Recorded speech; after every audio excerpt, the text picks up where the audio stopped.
Hi guys, I'm back again today with another video, and today we're checking out the truth about living in the Netherlands. So it's similar to the guy who was, being interviewed or giving his experience about the Netherlands, and now we have someone else, maybe a different perspective. We'll see.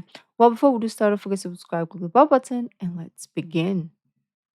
That first day, I don't think I'll be able to forget that first day very quickly.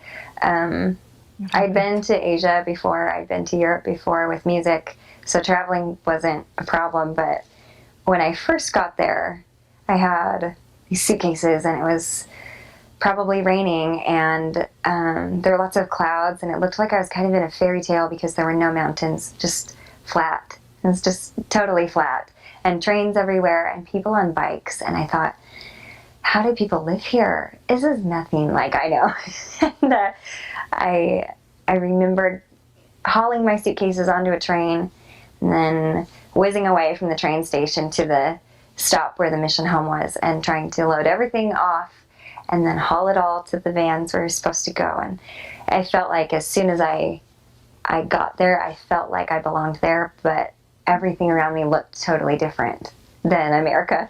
Um, yeah, it was just cold. It was when I got there, I mean, it was the middle of July, but the wind would blow and you'd feel kind of cold. And I thought, what is this place? but it was really eye opening to me. I grew up in Utah. I grew up in northern Utah where 95% of my high school was Latter day Saint. They were members of the Church of Jesus Christ of Latter day Saints. And I thought, how can I fit into this new place? God asked me to come, but I don't, I feel like it's home, but I feel a little funny about serving here. And it took a couple months for me to adjust to where I was at and to adjust to riding a bike or sitting on the back of a bike with my companion pedaling. And that's how we get to appointments and, handling the rain and the weather. And the people, though, were friendly. They knew that I didn't speak the language very well. And people in the Netherlands speak English quite well. We know So that. learning Dutch was a challenge because they always wanted to practice their English.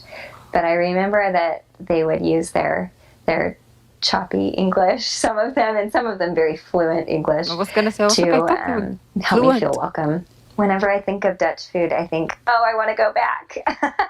I think of really, in some cases, really, really healthy people and really delicious food. I loved when members would invite us over for dinner, and I felt like that was a special occasion for me, to see how Dutch people make their What food is and how much healthy? time goes in and how much eating is actually a social event. That's something that they really believe in. I remember a lot of potatoes. I remember Brussels sprouts and looking at them thinking my mom tried to make those and I didn't like them. But when I got there, I just loved it. I learned to love it. Um, Sometimes Dutch people talk about the pickled herring that you hold above, or the raw herring that you hold above your head. And have you ever Not for seen that? You me. just bite into it, and it's really, you have to eat it with pickles and onions. But I think overall their food is really delicious. They like waffles in some cases. I guess that's more Hey, Belgium, I but love they make these waffles. delicious waffles that they don't eat for breakfast. It's more of like a dessert type of thing. But I just remember everything tasting very good. And people have asked me, did you ever try bad food on your mission? And I thought, no, I never encountered what I considered bad food.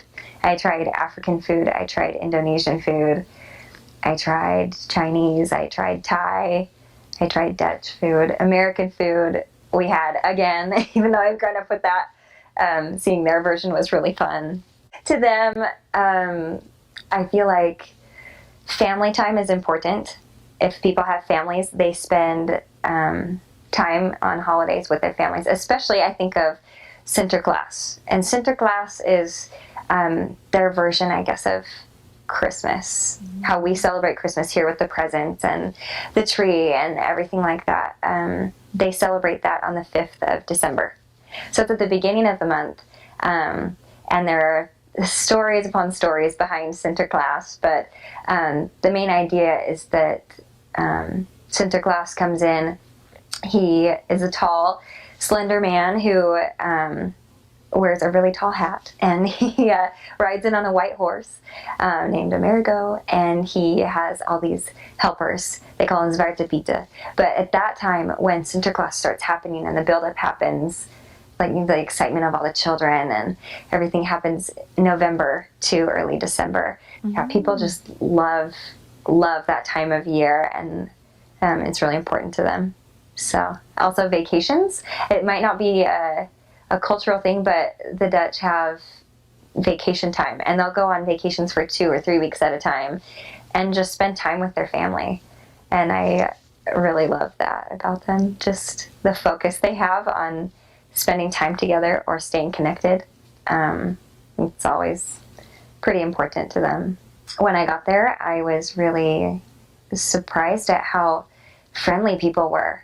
I thought, okay, this place is cold. This place is So really people are dark in not the friendly. winter. People aren't going to be very nice, you know. Mhm. But I really grew to admire their kindness and their openness with strangers, people they didn't know, especially missionaries. Now, there are always people that are closed or not as open to talk to you, but for the most part, I found people really helpful. I found people very willing to help me with the language, with understanding how their country worked. I noticed that they love to talk about their country. It's so the Mm. Netherlands is so small. It fits probably 5 times in the state of Utah and probably 7 times in California. It's Wow. just tiny, but the people there are very close to their culture. They're very aware of what is considered Dutch and what's not. And I feel like the quicker you can love what is Dutch and what they consider important, the faster they grow to love you and appreciate you. The people work really hard. I think I loved that. They seem to work I and belong want to there. work so hard at what they do. When people were at work, they were working. And when they were at home, they were with their family. That's good. And I loved seeing that family was a center of the culture. Also, they're very independent people. They like to do things Love it. themselves, and Yes. they definitely have their opinions about life and religion and the world around them and what should be happening and what shouldn't. But I feel like that's everywhere. It just seemed to come out stronger in the Dutch people. Some of my dearest friends are Dutch, and I feel like I learned the most from their openness. About the language, I really struggled with it at the beginning. Allow yourself to make so many mistakes. Just laugh at it, or because crying's too messy, and just enjoy learning the new words and the new sounds and how your mouth makes the new sounds. And Dutch sometimes feels like you have a mouthful of marbles, but the words that you use are different. They're so much different than anything I've ever heard before or tried to learn. I I'm remember curious when I now. was in the 7th grade, I tried to learn Chinese, and there was a class offered at my junior high that let me do that. But when I got to the MTC, I thought Dutch is so much harder than Chinese. But then it ended up being fine, and I ended up having experiences on my mission that allowed me to ask so many questions. I feel like it can be true. It is true, to be honest. Like, if I'm thinking about it, it's hard because, like, Chinese, the only difficulty about, like, Eastern language, like Eastern Asian languages, because they use symbols, right? Or characters. So it's hard to learn that, but it's not hard to, like, pronounce. And I feel like a language like Dutch, the pronunciation is hard. And because in Chinese it's like rookie, okay, like it's rookie. Um, in English it will be rookie. In Filipino it will be rookie.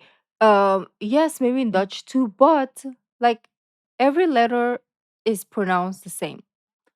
But in Dutch, there's like this is assumptions, but you guys can correct me. Like the S is gonna be pronounced as Z or something, and the R is gonna pronounce like something else. So obviously, we grew up learning that this letter sounds like s and this letter sounds like z. But then in Dutch and I think in like other European language, it's not the case. So it's harder for us to learn that compared to Chinese. Because in Chinese, in the pinyin, it's pronounced as is. P is P, R is R, S is S, Z is Z. So like it's easy. Yes, you have to learn extra characters, but it's easy as well if you know it. Um, so it makes sense. Let me know. Do you think it will take me like forever to learn Dutch or will it be easy? Let me know in the comments. I'm actually curious now. Maybe I should start learning. I ended up having experiences on my mission that allowed me to ask so many questions to members who would be really willing to help.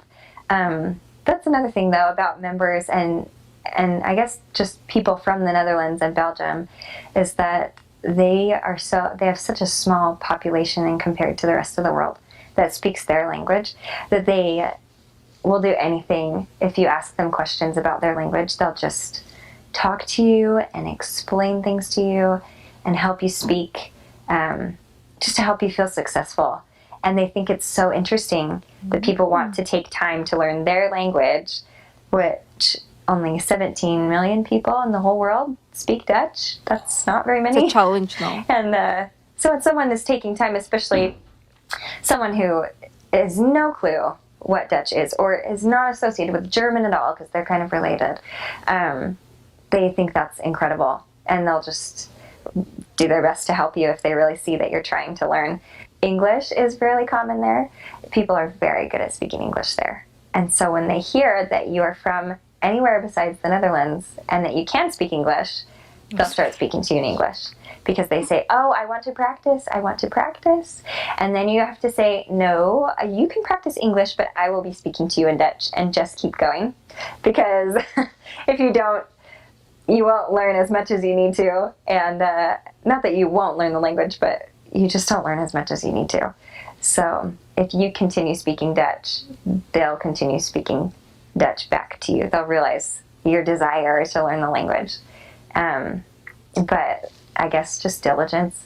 Just don't give up when you can't say that guttural hey every time you're trying to, and don't be concerned about the letters and how they all fit together, even though it has the same alphabet as English. A lot of those sounds are not the same. So That's what I I'm would saying. just recommend practice. The more you speak, the more you learn, and the better you'll become. Weather and climate, just be prepared to get wet because it's so humid there. Always wet. So and it I don't know what you're rains talking about. almost every day. I think if someone looked it up for me, a member looked it up, and if it rained every day, just as an average, you would have an hour and a half of rain every day if it was spread out through the whole year. So you get kind of wet. I wasn't expecting that. And so I remember that I was biking in a place called Dordrecht. It's in the middle of the Netherlands. I don't know how to do that. And Dordrecht? probably South Holland is what you'd consider it if you're looking on a map. But I remember biking, and we had to go from a member's Utrecht. house up and over the huge Correct. bridge over the river to the place where we lived, because we lived on the other side of the river. And we'd just bike to the city every day. And it wasn't a long bike ride, but that night it felt really long because my companion and I were wearing ponchos, and still she wet. had one that could hook over your bike handles, and that was awesome because then it didn't fall into your lap, and your skirt is like a big bag that just collects all this puddle of water, or all these puddles of water. And so I remember biking, and it was dark, and it was windy, and I think it was November. And it would just get cold. And I remember when we got home, it took 20 minutes just to change our clothes and hang everything up anywhere we could find it, in the bathroom, over our bed, over the door, anywhere, just because we were so wet. And I think if our skin was a layer of clothing, it would have soaked that too. But it was just, it sounds miserable, but it was really fun because you have those really dark, rainy days. But then also in the summertime, I remember when the tulips start to bloom and when the flowers start to bloom, and those huge fields of flowers, they just look like God painted it with a paintbrush, just huge stripes Oh, of color. And when the wind blows and you're biking by those, it smells like the air is just full of flowers, and it smells like the most beautiful thing I've ever smelled as far as weather is concerned in my life. And it's one of the most beautiful and versatile places I've ever been. That wasn't a third world country or something. It's right, you're right there, you're right in the city, but it's beautiful because of the architecture, but also because of the climate, and it's comfortable. It's the fine. climate, she says. I mean, rain is nice, okay? I I love it when remember it's there was raining. one time Oh, we were driving home and the sky. okay, I'm sorry. Um, yeah, it's nice when I love the rain, but when I'm indoors, just to watch it from inside.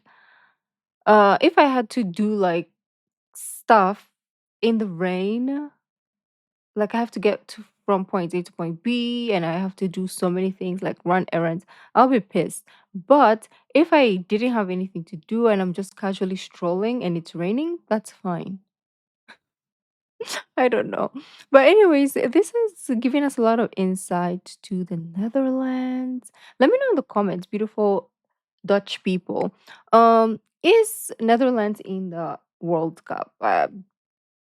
Because one of my countries gonna play, so I'm gonna support Ghana, obviously. But if I'm not even gonna put it out there, but low key supporting for don't tell the other don't tell the other people though. It's only between us. Okay. So we'll see. Let me know in the comments. But yeah, thank you guys for joining and I'll see you in the next video. Bye.